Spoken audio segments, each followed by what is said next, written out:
Queridos, vamos abrir nossas Bíblias em Efésios capítulo 4, versículo 17.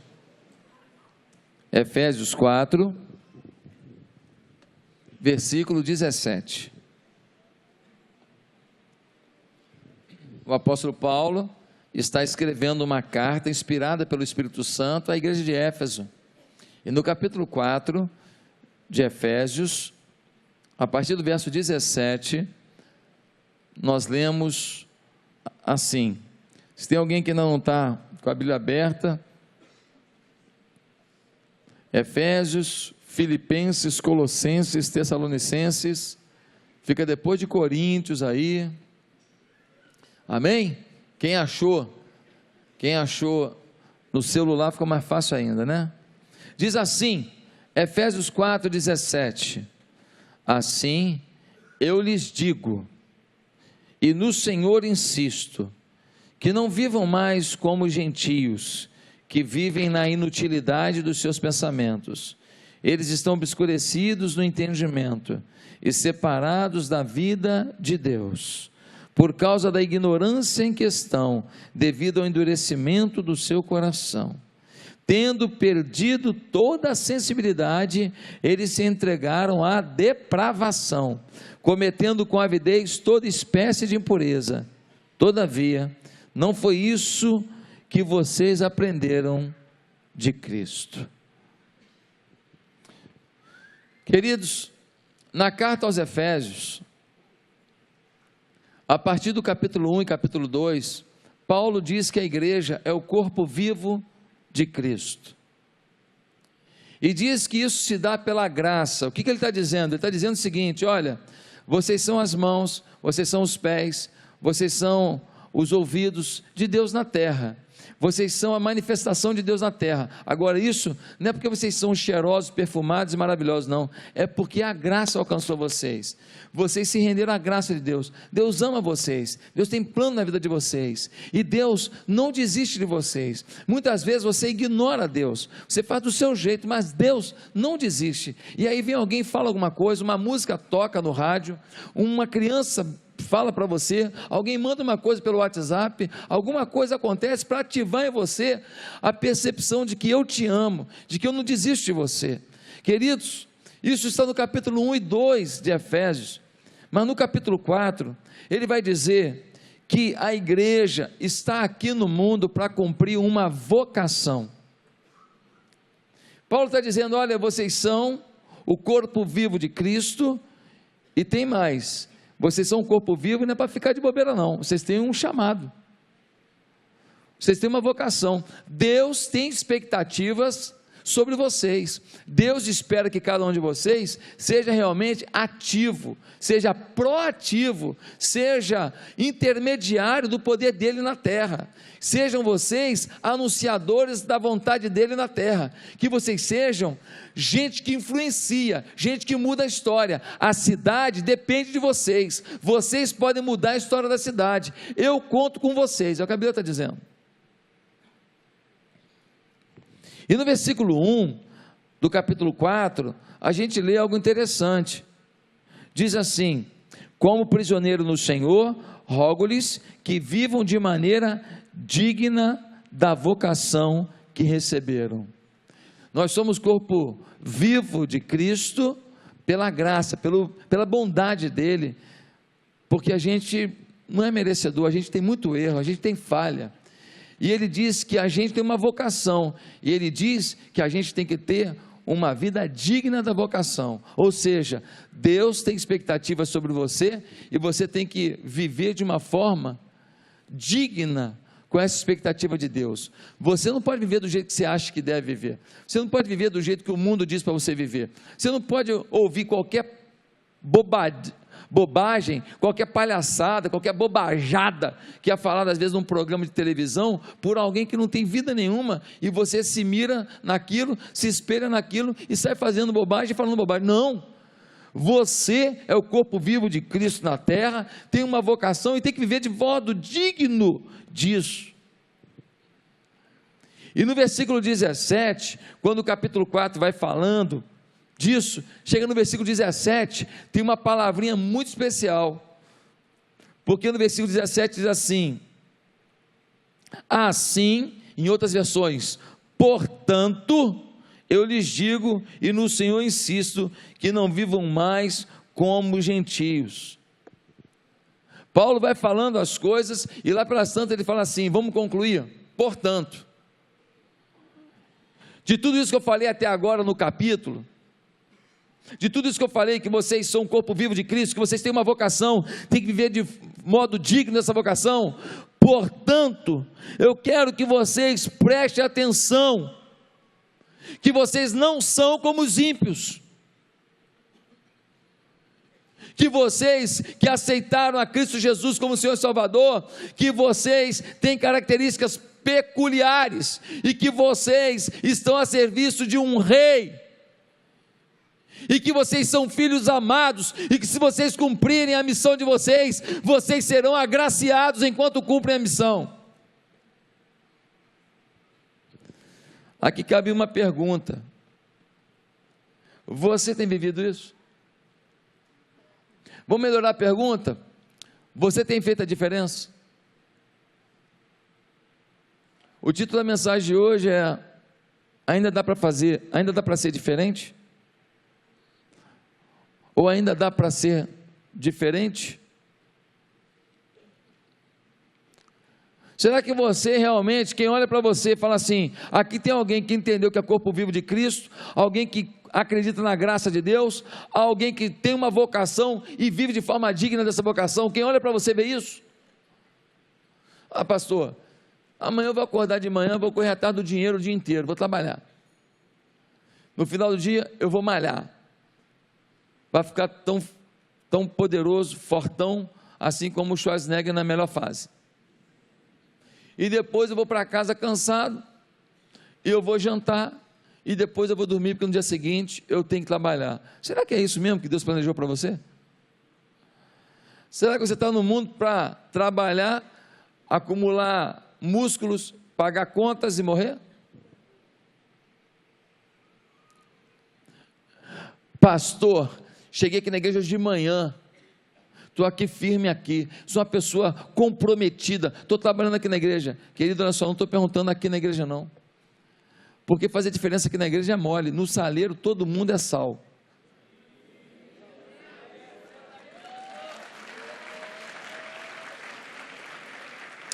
É lá fora, querido, é lá fora que eu estou falando. Eu estou falando quando você sai do saleiro, que você vai para lá, se o seu salzinho não faz efeito nenhum, porque você deixa as coisas que estão em volta de você terem mais força que você mesmo. Eu estou perguntando se quem convive com você no seu trabalho, na sua escola, na sua faculdade, no seu bairro, na sua rua, na sua academia, no seu futebol, se essa pessoa se sente motivada a ser um servo do Senhor. Talvez a maioria aqui diga assim, pastor, mas hoje está difícil, hein? Está complicado, hein? Fazer essa diferença, a pessoa olhar para mim e já ver Deus, e querer Deus, está complicado, hein, pastor? Por quê? Por que está complicado? Ah, pastor, porque o mundo está muito complicado. Realmente, o mundo está complicado. Agora, será que isso é novo? Será que o mundo que o apóstolo Paulo estava vivendo era um mundo tranquilo? Os homens todos com um chapéu na praça, cada mulher que passava, eles falavam, boa tarde, bom dia, madame. As mulheres todas com roupa até o pé, zero sensualidade, andando e falando, oh, bendito seja o nome do Senhor. Será que era isso mesmo? Será que nós estamos vivendo um tempo mais difícil do que o deles, e o deles era mamata, ter um modo digno de Deus? Como é que era a sociedade que Paulo vivia? Ele diz aqui, ele fala, primeiro, era uma sociedade de mente corrompida. Repete comigo, mente corrompida.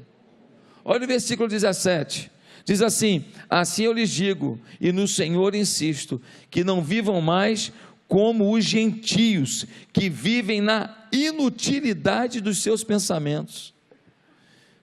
Inutilidade significa futilidade, significa vazio, significa falta de propósito. O que a Bíblia está dizendo, o mundo vive sem propósito, vive algo vazio. Pastor, mas como é que pode? Eles estão ganhando dinheiro, empreendendo, montando empresa, comprando empresa. Para Deus, tudo isso é vazio, se não tem propósito de Deus nisso. Eles podem comprar o Google, eles podem comprar o Facebook, eles podem comprar a IBM, eles podem comprar o Windows, eles podem comprar a Coca-Cola, eles podem fazer tudo isso, se tornar o homem mais rico da terra, e Deus vai falar assim: para quê? Não te pedi para fazer isso?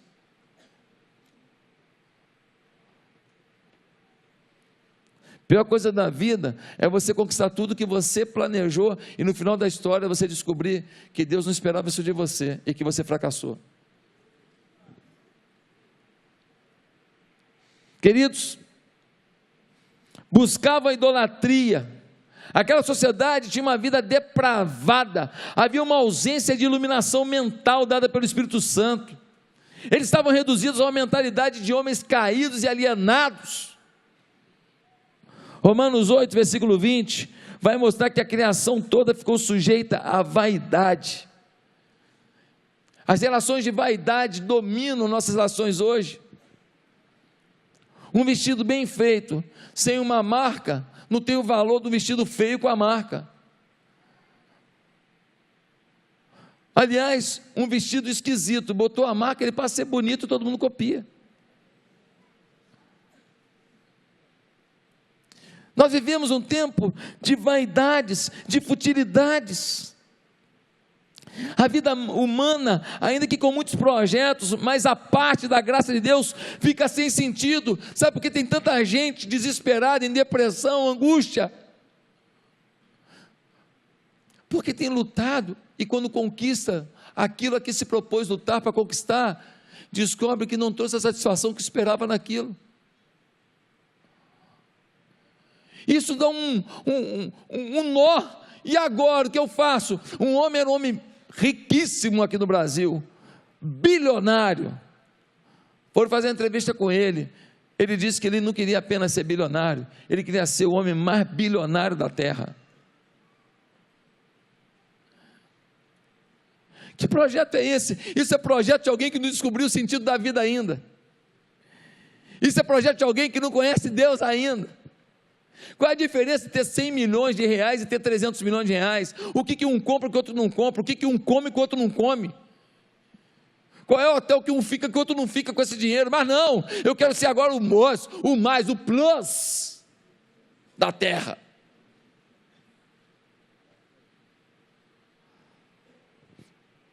Queridos, eu conheci um homem muito rico, vivia doente.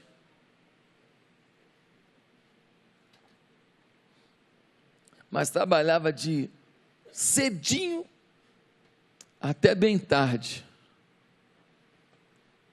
E alguém diz: não, porque senão ele morre. Não, é porque ele já está morto. Uma vida sem a vida do Espírito Santo é morte. Queridos, a sociedade daquela época era corrupta, mentirosa, vivia distante de Deus. Essa sociedade deles era igual à nossa. O Império Romano dominou e tinha propina. As pessoas conseguiam as coisas com propina para aqueles soldados romanos. Isso não é novo, não. As igrejas eram lotadas de vendilhões. Existiam cultos que tinham orgias, em que prostitutas cultuais vendiam seus corpos e o dinheiro era oferecido ao templo, e os sacerdotes dos templos pagãos usufruíam disso. Ei! Essa história de vender a fé não é nova, não. Dizer que é normal as pessoas, por exemplo, se expor num programa de televisão e ficar lá, fazer sexo na frente de todo mundo, dizer que isso é normal, dizer que isso é evolução. Não, ó, nós avançamos. Que avançamos? A sociedade não avançou em nada, a sociedade piorou. Você sai do seu prédio, você vai na garagem, você encontra uma pessoa, fala: opa, muito prazer, mudou para cá agora? Não, mora aqui há 15 anos. Ué, então você mora mais tempo que eu moro aqui há 10. nós não desenvolvemos relacionamentos, a gente não se importa muito com a dor do outro, morre gente todo dia, das formas mais variadas. Teve um baile funk, essa madrugada aqui na cidade, 76 pessoas ficaram feridas, numa bagunça que teve lá no final do baile, aqui na região aqui, da Vila Cruzeiro, aqui na nossa cidade. Alguém falou com você? Não, não importa, não importa, não assusta. Um homem só vendeu 1000 fuzis para o Rio de Janeiro. Ele se autodenominava o Senhor das Armas. Só ele botou 1000 fuzis aqui na nossa cidade. A previsão é que nós tenhamos aqui dezenas de milhares de fuzis na mão da bandidagem, na mão das milícias, na mão de pessoas que não deveriam estar, porque são armas de uso exclusivo das Forças Armadas. Estão aí soltas, colocando em risco a vida de um policial que vai lá defender o seu direito de ir e vir. Político roubar e não ser preso virou normal, sim ou não? Normal. Um dia desse, uma autoridade disse que um cara com 500 mil reais numa mala não quer dizer nada. Não quer dizer para ele, para mim significa muito. 500 mil reais numa mala na mão de um político, quer dizer nada, não prova nada, não prova nada, não prova nada. O que prova é um cara com uma galinha. Pulou no muro, pegou uma galinha, isso que prova que está com fome, talvez. Irmãos, uma sociedade que diz que criança pode ser adotada por qualquer tipo de família, está errado. A maioria não fica casado hoje e separa por bobagem. Bobagem. Separou por quê? Porque a gente brigou e eu falei que eu não ia falar, não ia pedir perdão não. E ele também falou que não ia pedir não. Aí eu dei o dedinho para ele e falei, está de mal? Tô. Aí eu peguei todos os presentes que ele me deu na fase do namoro e devolvi tudo, pastor, devolvi mesmo, não quero nada dele. Ah, que lindo! Nossa, quanta maturidade! Vivemos um tempo, gente, de mente corrompida. Um membro do Supremo Tribunal Federal, há um tempo atrás, ele fez uma declaração sobre pessoas que roubam e fazem caixa 2 para a campanha. Ele falou que caixa 2 não deveria ser crime não. Quer dizer então que eu vou lá e eu falo assim, você me dá aqui 10 milhões para minha campanha, aí quando eu for governador, eu dou um jeito de botar você para dentro para fazer uma obra, e você tira a diferença dos 10 milhões, mas olha, esse dinheiro aqui, 10 milhões, não vou botar no meu bolso não, é caixa 2 de campanha, aí não é erro não. Quando o membro do Supremo fala isso, está tudo invertido, o que era errado agora é certo, e nós não temos direito de falar o contrário. Um dia desse, um programa de televisão, uma mulher botou uma situação de um traficante ferido e um policial ferido,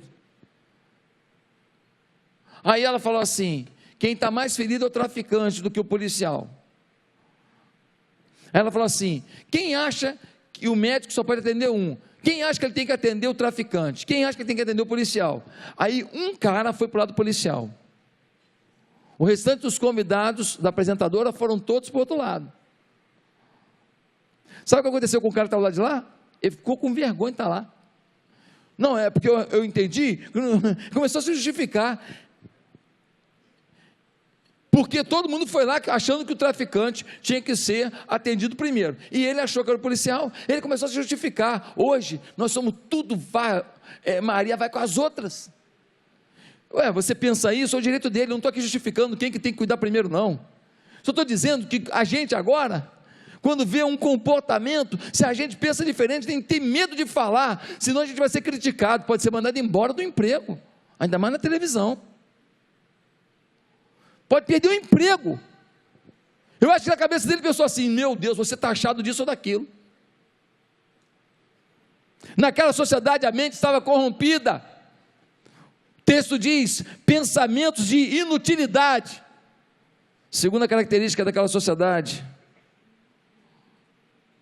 uma sociedade de coração endurecido, uma mente distorcida e um coração duro para sentir o que Deus está falando. Dá uma olhada no versículo 18, diz assim: eles estão obscurecidos no entendimento e separados da vida de Deus, por causa da ignorância em que estão, devido ao endurecimento do seu coração. Eles são ignorantes sobre a minha manifestação, Deus está dizendo, porque eles têm um coração duro. Gente, que tempo de coração duro! Quanta dureza para tratar um casamento, quanta dureza de filho em relação aos pais, quanta dureza de pais em relação aos filhos. As pessoas estão insensíveis. Você sabe que tem umas cirurgias no cérebro, que se o bisturi tocar em determinada parte do cérebro, isso acaba tirando um pouco do senso da pessoa, um pouco assim, dos limites da pessoa, e essa pessoa pode ficar assim meio desavergonhada, e falar coisas que ela não falaria normalmente. Ela pode sair falando certas coisas assim, veio, ela fala mesmo. Mas aí foi uma cirurgia, foi um bisturi. Pior é a gente fazer isso com a gente mesmo. A gente vai cauterizando a nossa consciência, a gente vai aceitando o que a gente não aceitava, e a gente aceitou um pouquinho que a gente não aceitava, vai aceitando outro que a gente não aceitava, vai aceitando, daqui a pouco você aceitou um monte de coisa que você não aceitava, que você sabe que não é de Deus, não é da palavra. A nossa lei é essa, a nossa lei é a palavra de Deus. Esse livro inacreditável, que vence os tempos, as gerações, se prova uma afirmação legítima, seja para astronomia, seja para a ciência, seja para a antropologia, seja para a geologia, seja para a arqueologia, seja para a história, e principalmente para a espiritualidade. Nossa regra é a palavra de Deus, porque os homens falam uma coisa hoje, falam outra amanhã. O que era errado ontem, agora já é certo, e amanhã o que é abominável vai ser lei. Eu tenho para mim que o coração dos homens está tão endurecido, que essa é a última geração, Deus vai dar um basta. Pastor, por que você acha isso? Porque toda vez que mexeram com criança, Deus deu um basta. Quando os egípcios mataram as criancinhas, Deus acabou com aquele domínio do Império Egípcio. Quando tentaram matar Jesus, e o Império Romano matou as criancinhas, Deus deu fim ao Império Romano. Ah, pastor, isso é ciclo, qualquer império, mas é logo depois a queda, é logo depois, a coisa acontece de forma muito nítida, e de uma maneira muito pontual, não acaba assim, porque vai terminando o seu apogeu não, vai terminando a sua influência não. Deus manda um exército para detonar. No caso dos egípcios, eles foram liquidados no meio do Mar Vermelho. Deus não aguenta quando mexe com a criança, e se tem uma coisa que hoje a nossa sociedade está fazendo, por causa da dureza do coração, é colocando as crianças, numa situação de acusação, de risco, numa situação de sexualidade distorcida, numa situação que daqui a pouco pode gerar até pedofilia, como lei. Não duvide disso, não duvide. Queridos, concessões constantes geraram uma nova consciência na vida de muita gente. Nós precisamos evitar um coração endurecido. A palavra grega aqui para insensíveis significa ficar calejado, ou seja, eu vou ficando calejado naquilo, calejado, daqui a pouco eu não sinto mais nada, está grossa a casca, eu não sinto mais nada, naquilo ali está tudo bem para mim. Quantas vezes você está no futebol, fala uma bobagem, você se cala, Você é frouxo. Mas você vai ouvindo, uma semana, 2 semanas, os caras falando sobre pecado, os caras falando sobre erro, os caras falando sobre orgia, os caras falando sobre casa de prostituição, os caras falando, você fica ouvindo, você acha que é erro, mas você não fala, você fica ouvindo, daqui a pouco aquilo começa a entrar no seu imaginário, daqui a pouco aquilo já tomou você e você não tem consciência. Vai por mim, a palavra de Deus é clara, que nós temos que ter corações quebrantados. O cara um dia virou para mim, falou para mim, estava com a mulher que estava adulterando, ele virou para mim e falou assim, pastor, pode até parecer estranho, mas Deus botou essa mulher na minha vida. Falei, Deus botou? Sério mesmo?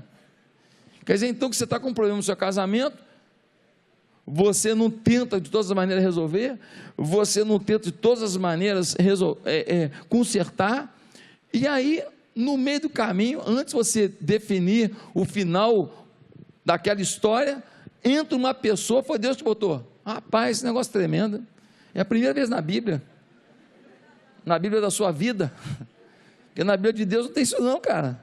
Toda vez que teve adultério na Bíblia é pecado, mas na sua vida é bênção de Deus. É milagre do Senhor. Deus respondeu a minha oração. Olha que isso. Vocês lembram o cara em Brasília agradecendo a propina? Senhor, tu sabes que nós precisamos. Dinheirinho. Senhor, nós somos fracos. Abençoa essa propina, meu Pai. Gente, que loucura. Que loucura. E quantas igrejas que podem ir por aí estar falando assim, ei, se você trouxer seu dízimo e sua oferta, você vai receber uma bênção de 10 mil reais até o final do ano. Mentira. Se você comprar essa água aqui, e levar para o seu parente enfermo, ele vai tomar essa água, e vai resolver um problema na vida dele, vai mesmo, vai matar a sede.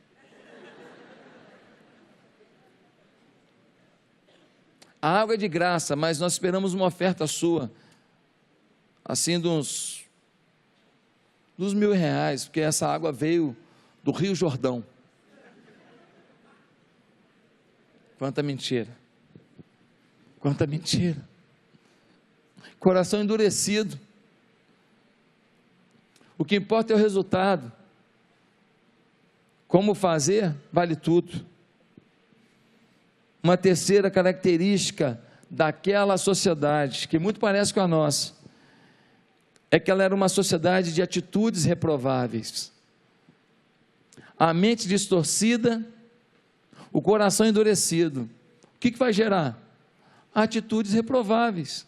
Olha o versículo 19, vai dizer assim, tendo perdido toda a sensibilidade, eles se entregaram à depravação, cometendo com avidez toda espécie de impureza. Irmãos, se entregaram à depravação. O termo grego aqui para entregaram é o mesmo termo para aquela entrega de Jesus na cruz. Quando diz que Jesus se entregou na cruz, o mesmo verbo está sendo usado aqui, ou seja, eles se entregaram totalmente, eles morreram para essa causa, eles se sacrificaram para isso. Quando diz que se entregaram ao pecado, está dizendo que as pessoas definiram que o pecado seria a sua lei.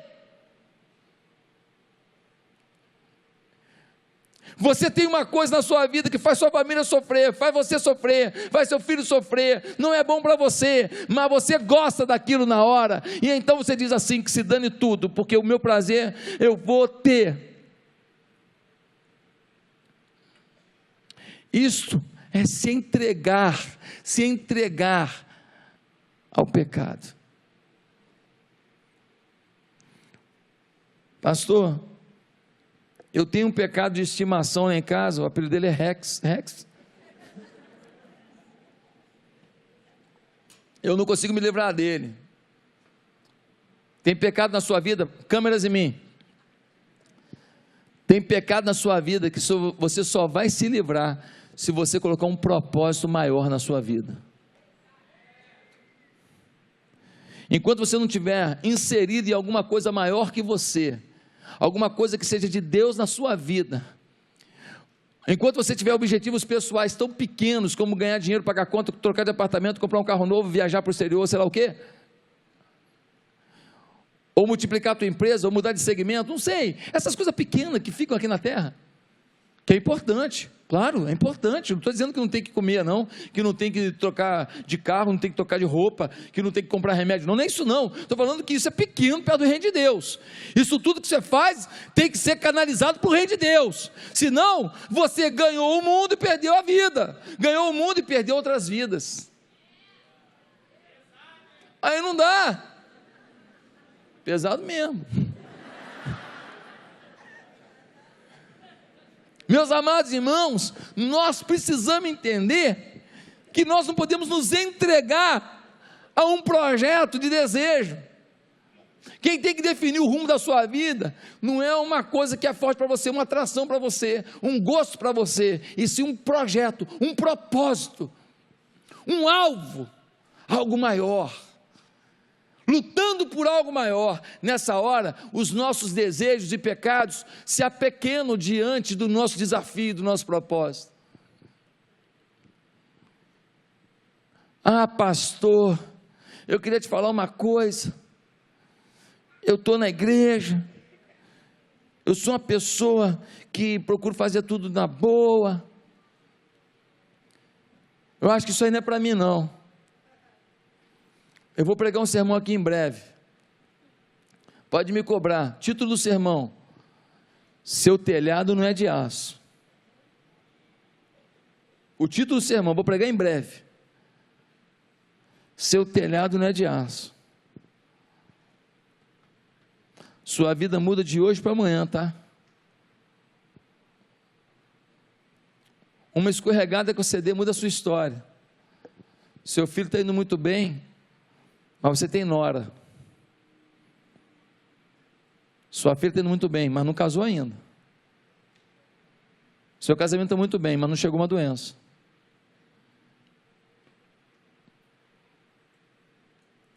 Felipe, pode vir para o teclado, eu queria te falar, que você não tem telhado de aço, não joga para os outros que eu estou falando não, quero saber se a sua mente está ficando distorcida, porque você já está se achando o tal mais aberto, e que esse pessoal da igreja está meio fechado, eles têm que ter a mente mais aberta, a mente mais aberta é contra a Bíblia, se é contra a Bíblia não é mente mais aberta, é mente mais infernal.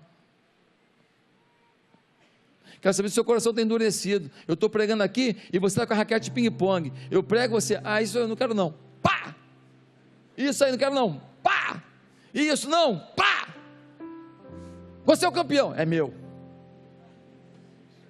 você é o vitorioso, sou eu mesmo, você é o esplendor de Deus, aleluia, sou eu, tem que largar o pecado, pá, raquete na mão, confronto não, palavra de bênção é minha, isso não é Bíblia, querido. Para toda promessa tem uma condição, para todo milagre tem um confronto. Lembra quando a irmã de Lázaro disse: Senhor, meu irmão morreu, se o Senhor tivesse aqui ele não teria morrido. Jesus fez um confronto, falando assim: se você crê, ainda que esteja morto, viverá. E aí ele fala para o pai: pai, eu creio, porque o Senhor sempre me ouve. Jesus crê, ele faz uma oração e fala assim: tirai a pedra. Ele tirou a pedra e fala assim: Lázaro, vem para fora.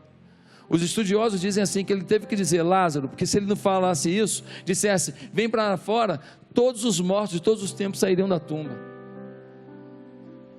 pelo poder e autoridade do nome de Jesus.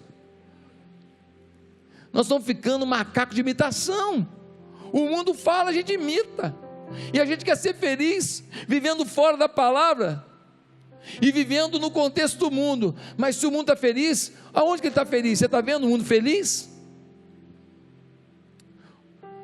O menino estava na escola, primeiro dia de aula, criança, Aí começou a chorar. A professora falou assim: você está chorando por quê? Eu quero a minha mãe. Mas eu sou sua mãe. Eu quero meu pai. Ele vê as crianças chorando, ele chora também. Ele esqueceu que ele está diante da mãe dele. O choro dos outros não tem nada a ver com ele. Ah, meus amados irmãos, diante dessa sociedade perguntamos: ainda dá para ser diferente? Opa, eu tenho uma boa notícia. Dá uma olhada no versículo 20. Versículo 20 vai dizer assim: todavia, não foi isso que vocês aprenderam de Cristo. Para esse colapso todo, tem aqui uma conjunção que Paulo adora usar. Tem um todavia. Quando Paulo estava falando, ele estava dizendo para todos: olha, pode estar tudo errado, mas deixa eu te falar, tem um todavia, hein? Todavia, em Cristo a gente aprende diferente. Ei, deixa eu te falar uma coisa: você é o todavia de Deus. Você é aquele que contrapõe o que o mundo diz. Você é aquele que contrapõe o que a imprensa maldita às vezes fala. Não é imprensa boa, é maldita. Mentiras.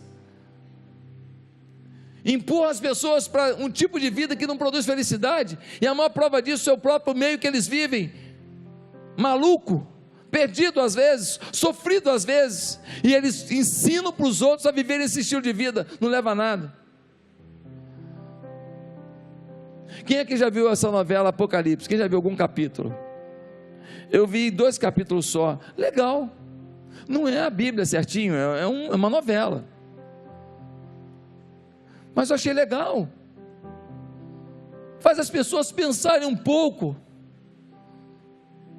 que essa vida não se resume a 40, 50, 60 anos de vida, que essa vida não se resume a um trecho de tempo em que eu nasço, amadureço, envelheço e morro, e que muitas vezes a gente nem chega a envelhecer. Queridos irmãos, a sociedade tem agido assim, todavia, temos que andar diferente, todavia Cristo nos ensina a andar diferente, todavia em Cristo podemos fazer diferença. Existe um todavia, lá em Romanos 5, o próprio Paulo vai dizer: Deus morreu por nós, todavia somos mais que vencedores. Quando ele está lá em Efésios 2, ele vai falar sobre as lutas da vida, ele vai dizer: todavia somos alcançados pela sua graça. Paulo sempre gosta de mostrar o contraponto ao sistema instituído. Se você for Maria, vai com as outras, você não vai para bom lugar não, hein? Seu casamento não vai para bom lugar não, seu coração não vai para bom lugar não. O ensino que você dá aos seus filhos não vai ser um ensino apropriado não. Nós temos que lembrar que nós somos o todavia. Nós somos uma conjunção, nós somos alguma coisa que sai desse estereótipo. Hoje no evangelicalismo brasileiro, podemos comprar a bênção. Tem horóscopo crente, aquela caixinha de promessa. Leu a Bíblia hoje? Já li. O que você leu? Caixinha de promessa. Eu nunca vi ninguém comprando a caixinha de burdoada. Tome vergonha. Raça de víbora, nunca vi. Mas aquela caixinha de promessa: clama a mim, responder-te-ei, anunciar-te-ei coisas grandes e ocultas que não sabes. Segundo dia: o Senhor é meu pastor e nada me faltará. Terceiro dia: eleva os meus olhos para os montes, de onde me virá o socorro? Meu socorro vem do Senhor. Quarto dia: lâmpada para os meus pés é a tua palavra e luz para os meus caminhos. Quinto dia: aquele que se assenta, não, desculpa, já estou até confundindo os versículos. Salmo 91: Aquele que habita no esconderijo do Altíssimo, à sombra do Onipotente descansará. Bom ouvir isso, né? Mas você não pode só ouvir isso não, senão você não vai saber o que Deus quer falar com você. Deus também quer tratar os rumos equivocados, os pecados não tratados, as mentiras que a gente absorveu como estilo de vida. Deus quer mover a sua vida. Pastor, o que a gente aprende em Cristo para terminar a mensagem? 4 coisas. Primeiro, a gente aprende que Jesus deve ser a referência de comportamento da gente. Quem tem que dizer como é que a gente tem que se comportar no mundo é Jesus. Ele veio em forma de homem para ensinar a perdoar, porque ele foi traído, ele sabe o que é ser traído. Para ensinar a amar, e ele amou, e amou gente esquisita. Para ensinar a lidar com gente que ninguém quer. E ele uma vez teve um papo muito legal com um endemoniado gadareno, que o apelido do cara era Legião, de tão esquisito que o cara era, que vivia nu e todo amarrado e todo machucado dentro do cemitério. Ele veio e ensinou como é que a gente vive. Ele ensinou a pedir perdão, a dar perdão. Alguém que não queria perder um amigo, quando Judas veio e falou: olha, eu vou dar um beijo nele, vocês prendam ele. E quando Judas vem, ele diz: amigo, a que vieste? Ele não está nem aí que ele vai ser traído, ele só não quer perder um amigo.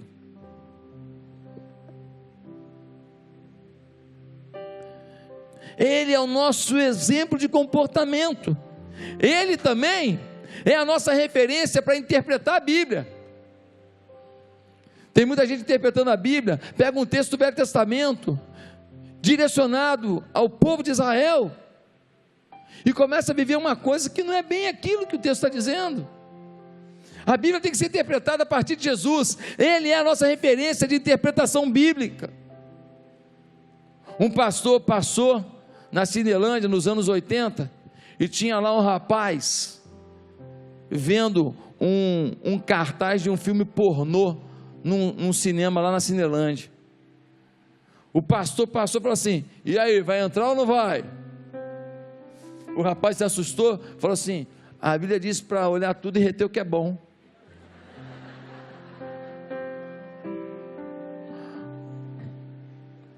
Meus amados irmãos, nós temos que interpretar a Bíblia à luz de Jesus. Os bereanos estavam ouvindo o que era dito sobre o Evangelho. Eles foram na Escritura e confrontaram, e falaram: o que isso que a Escritura diz no Velho Testamento tem a ver com o que Jesus está dizendo? A interpretação da Bíblia como um todo, ela tem que passar por Jesus. Ele é o autor, ele é o principal, ele é a figura central da Escritura Sagrada. No Velho ele é anunciado, no Novo ele veio e anuncia o seu retorno. Em terceiro lugar, Jesus deve ser a nossa referência de comunhão. Comunhão. Jesus falava: amem-se uns aos outros como eu amo vocês. Jesus nunca rejeitou alguém arrependido. Nunca. Nunca. Olha que o Pedro negou 3 vezes. E no final Jesus encontra com ele e fala: Pedro, você me ama? Amo. Você me ama? Amo. Você me ama? Amo. Então é o seguinte: cuida das minhas ovelhas, eu confio em você. E no dia de Pentecoste, Pedro prega um sermão e 3.000 pessoas se convertem. Ele se torna um grande líder da igreja. Jesus não desistiu de um homem arrependido. Queridos, a igreja não é perfeita não, mas você tem que amar. A igreja não é o céu, não tem aqui só anjinho voando, e nem o inferno, só diabinho com garfo. Alguém disse que a igreja é meio purgatório. Purgatório é uma teologia católica que diz que quando você morre, você fica purgando o pecado num lugar, pagando os pecados. Na Bíblia não fala disso não, a Bíblia não afirma isso. Mas na igreja, ora você vê alguém com um comportamento tão bonzinho, isso se edifica. Ora alguém te dá uma canelada, para você aprender a perdoar. Ora alguém ora com você, jejua com você, e você cresce na fé. Ora alguém pisa no seu pé, para você aprender que na igreja tem gente, não tem anjo não. E a igreja faz a gente crescer, avançar, com os bons e com os que não são tão bons ainda. E a gente cresce, a gente avança. Você lembra quando o endemoniado gadareno encontrou com Jesus? Ele não queria ficar com a família, não foi? Ele ficava nu, lá no cemitério. Quando ele se converte, Jesus liberta ele. Ele fala para Jesus: Jesus, para onde o Senhor for, eu vou com o Senhor para qualquer lugar. Jesus fala para ele assim: não, você, por causa do pecado, por causa dos demônios, você perdeu a comunhão. Vai para a tua casa, vai abraçar a tua família. E ele volta para casa. Jesus é a nossa referência de comunhão. Nós temos que nos amar na igreja, nós temos que nos ajudar. Ele pisou na bola, ele ajuda. Ele pisou na bola, ela ajuda. Ela pisou na bola, ela ajuda. Nós temos que estar um ajudando o outro. A igreja não está aqui para julgar não, meu filho. A igreja não está aqui para acusar não. A igreja está aqui para dizer: eu estou contigo, para reaver o caminho, para recuperar o que você perdeu. Essa é a igreja. Não, mas olha, o pecado ali do fulano eu tenho, esse eu não tenho. Ah, é? Você agora classifica qual o pecado que Deus gosta, né? Em último lugar, Jesus deve ser a nossa referência de intimidade com o Pai. Lá em Mateus capítulo 4, versículo 2, diz assim: depois de jejuar 40 dias e 40 noites, teve fome. Jesus, o Filho de Deus, ficou 40 dias e 40 noites jejuando, buscando a face de Deus. Deixa eu te perguntar uma coisa: qual foi a última vez que você passou uma noite inteira buscando a Deus por um problema na sua casa? Qual foi a última vez que você passou uma noite inteira em oração, Bíblia, louvor, oração, Bíblia, louvor, oração, Bíblia, louvor, oração, Bíblia, louvor, dizendo: Deus, age sobre a minha vida, age sobre a vida da minha família, age sobre os meus negócios, age sobre o meu coração, Deus, age sobre essa área que eu não consigo perdoar, Deus. O Filho de Deus ficou 40 dias buscando o Pai, para enfrentar as lutas dessa vida. E a gente não perde uma noite, mas numa festa a gente já perdeu. Mas numa virada de ano, comendo, a gente já perdeu. Qual foi a última vez que você passou uma vigília de uma multidão de uma pessoa só? Você com o Espírito Santo. Quero terminar contando uma história muito bacana. Niemöller e Bonhoeffer, dois pastores alemães, não o quilate, pastor e alemão, que se revoltaram contra o nazismo. Enquanto os pastores todos diziam que Hitler era uma resposta de Deus para a Alemanha, Niemöller e Bonhoeffer se opuseram ao regime nazista. Bonhoeffer foi morto 2 meses antes dos aliados entrarem na Alemanha. Por 2 meses ele não teria morrido. No dia que os soldados vieram pegá-lo para matá-lo, ele estava dirigindo um culto na cadeia, com a Bíblia aberta. Quando os soldados falaram: Bonhoeffer, vem com a gente, ele fechou a Bíblia, orou, cumprimentou cada pessoa que estava naquele culto, foi no ouvido de Niemöller, seu grande amigo, e disse: não se preocupe, eu não estou indo para a morte, eu estou indo para a vida. Se somos íntimos de Deus, nem a morte nos assusta, quanto mais uma dor dessa vida. Se somos íntimos de Deus, nós vamos vencer esse mundo, porque nós somos o todavia. nós somos o contraponto, nós somos a oposição a esse sistema. Nós estamos com Cristo, e se falar diferente do que Cristo diz, nós ficamos com Cristo, sem magoar ninguém, sem xingar ninguém, sem acusar ninguém, porque nós estamos aqui para estender a mão. O adúltero, o ladrão, para Deus tudo é pecado. O corrupto, o líder de vaidade, eu sou o líder aqui, o líder, o vaidoso por causa do dinheiro que tem, talvez entre na fila mais rápido do que o outro, que tem um pecado que você abomina. Quero te perguntar, você quer ser o todavia de Deus mesmo? Você quer ser a oposição a isso tudo mesmo? Você está fechado com Jesus? Você quer mudar a sua história? Você quer viver algo mais lindo com Deus? Você quer que Ele conduza cada passo seu? Você quer ter uma fé diante do problema que você está vivendo? Uma fé genuína, real, profunda? Curva a sua cabeça. E se você quer hoje uma nova vida com Jesus, um novo propósito com Jesus, eu queria que você orasse comigo onde você está. Ninguém precisa ouvir não. Aonde você está?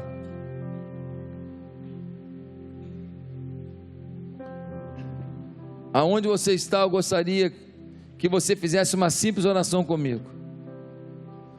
Diga assim, se você quer começar uma nova vida com Jesus hoje. Diga assim: Santo Deus, eu peço perdão pelos meus pecados, eu peço que o Espírito Santo mude a minha vida. Eu não quero ter um coração endurecido, uma mente distorcida e práticas afastadas do propósito de Deus, porque a Bíblia diz que Jesus ensinou diferente, e é com Jesus que eu quero andar. Muda minha família, coloco minhas necessidades e meus sonhos nas tuas mãos, no nome de Jesus eu oro.